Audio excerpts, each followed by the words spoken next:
शुरू करें।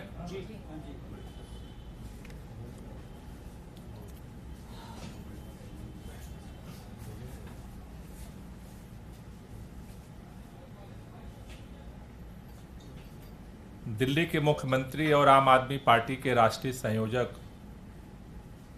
अरविंद केजरीवाल जी को आज ईडी ने नोटिस जारी करके बुलाया था।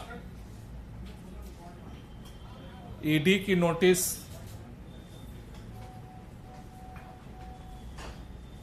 का जवाब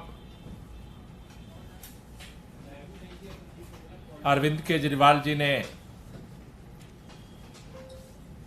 ईडी को भेजा और कई प्रश्न जो उस नोटिस में अनुत्तरित थे उनके बारे में पूछा और ये मांग की कि इस नोटिस को वापस लिया जाए। उस नोटिस में यह स्पष्ट नहीं था कि दिल्ली के मुख्यमंत्री अरविंद केजरीवाल जी को मुख्यमंत्री के रूप में ईडी बुलाना चाहती है, आम आदमी पार्टी के राष्ट्रीय संयोजक के रूप में बुलाना चाहती है या एक नागरिक के रूप में बुलाना चाहती है। यह भी स्पष्ट नहीं था कि उनको एक गवाह के रूप में बुला रही है या एक सस्पेक्ट के रूप में बुला रही है।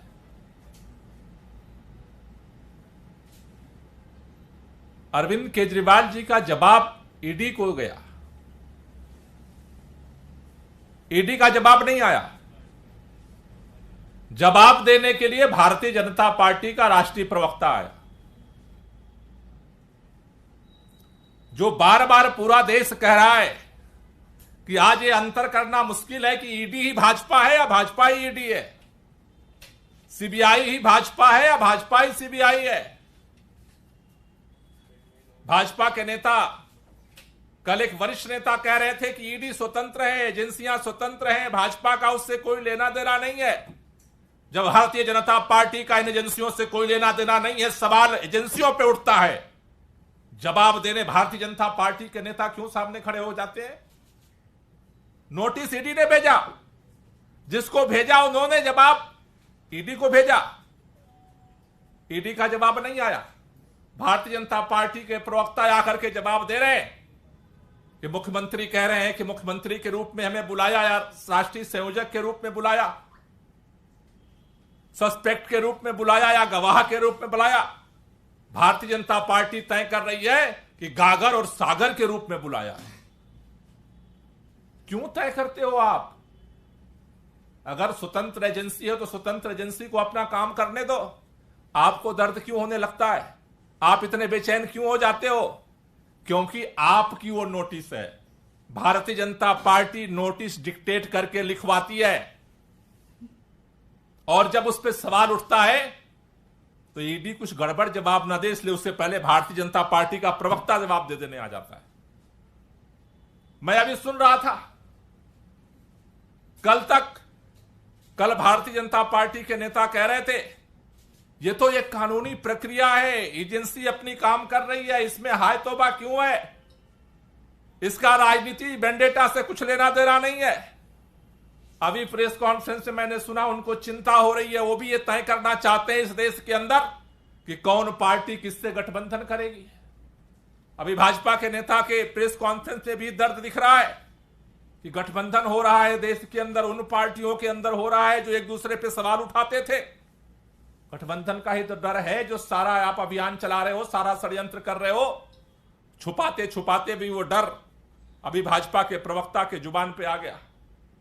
यह आम आदमी पार्टी उन पार्टियों से क्यों गठबंधन कर रही है जिन पार्टियों पे सवाल उठाती थी।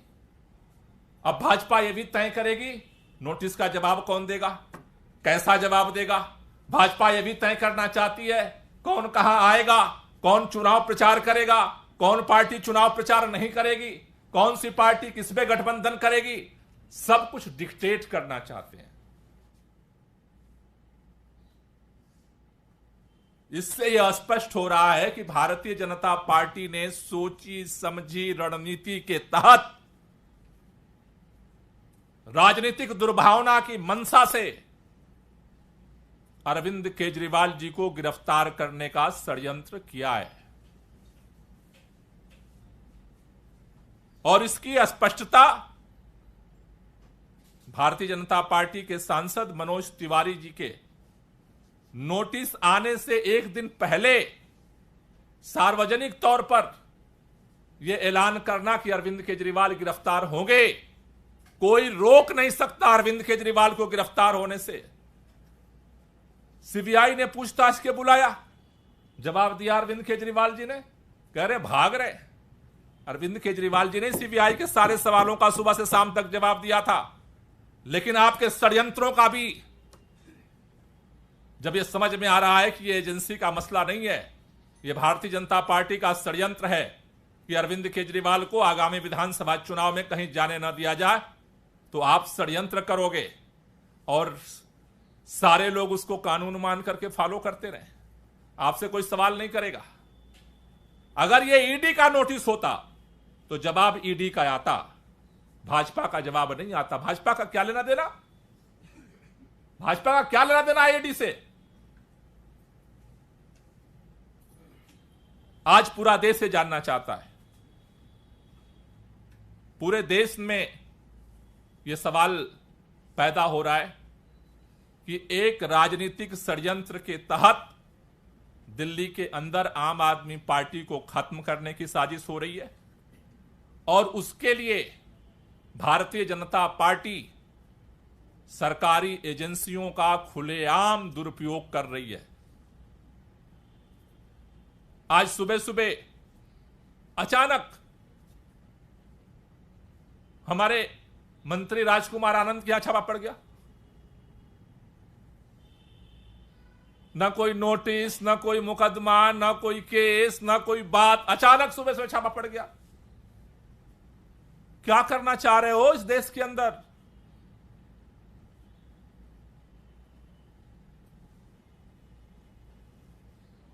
ये देश पूरा देख रहा है।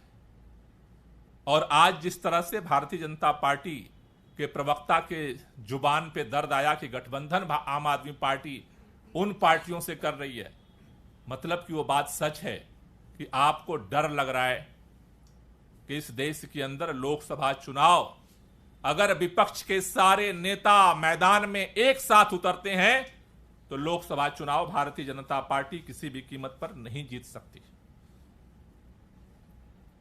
और उसकी वजह से आप एक एक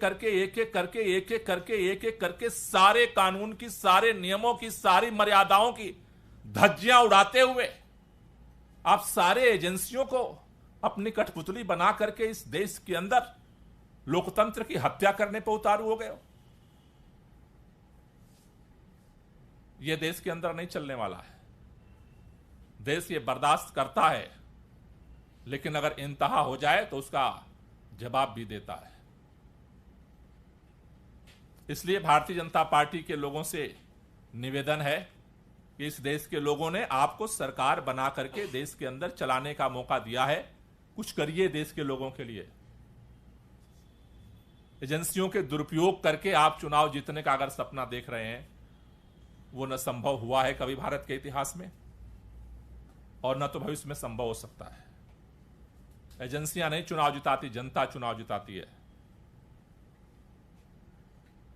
इसलिए इस तरह के जो अनर्गल पलाप है बंद करिए, खुद ईडी बनना बंद करिए, सीबीआई बनना बंद करिए, कौन किससे गठबंधन करेगा इसका डिक्टेशन देना बंद करिए। इस देश के अंदर लोकतंत्र में सभी पार्टियों को अपने तरह से निर्णय लेने का हक है। आज अगर आपने जिस तरह से इस देश के लोगों को महंगाई, बेरोजगारी में जिस तरह से आपने पूरी तरह से निचोड़ा है, जिस तरह से बर्बाद किया है देश को, आज देश के अंदर से सवाल इसलिए उठ रहे हैं। इसलिए अगर आप ये सोचते हो कि ईडी के दम पर सभी विपक्ष के नेताओं को हम जेल में डाल करके आवाज बंद कर देंगे, वो संभव नहीं होने वाला है। कई बार मैं 3 दिन से देख रहा हूं कि भारतीय जनता पार्टी के नेता 30 तारीख को मनीष सिसोदिया जी का बेल रिजेक्ट होने के बाद सुप्रीम कोर्ट की दुहाई देने लग रहे हैं। 3 महीने लगातार सुप्रीम कोर्ट के अंदर सुनवाई हुई बेल एप्लीकेशन पे।